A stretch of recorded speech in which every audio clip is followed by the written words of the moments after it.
घोटकी में जदीद तरीन टेक्नोलॉजी सां आरासा इस्पताल जो इफ्तिताह थी वियो। इस्पताल जी इफ्तिताही तकरीब में Sardar Ali Nawaz Khan Ghotu, Sardar Ali Hasan Khan Ghotu, Sardar Ali Ahmed Khan Ghotu, Sardar Mohammad Nawaz Khan Ghotu, circle officer Mohammad Samal Ghotu, DSP Ghotki Hafiz Abdul Qadir Chachar, city incharge Naveed Kolaji, doctor Fayaz Ali Rajput, doctor Ali Hasan Mahar, Sardar Bagan Khan Galadi, doctor Abdul Razzaq समेत शहरिन वॾे अंग में शिरकत कई।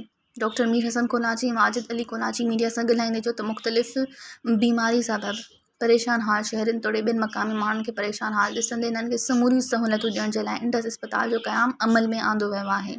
इस्पताल में हर बीमारी जा माहिर डॉक्टर 24 कलाक सर्विस ॾियण लाइ मौजूदु हूंदा। मज़ीद ख़बरनि ऐं तफ़सीलात लाइ विज़िट कयो असांजी वेबसाइट www.awamiNewsHD.com ऐं ॾिसंदा रहो अवामी न्यूज़ HD।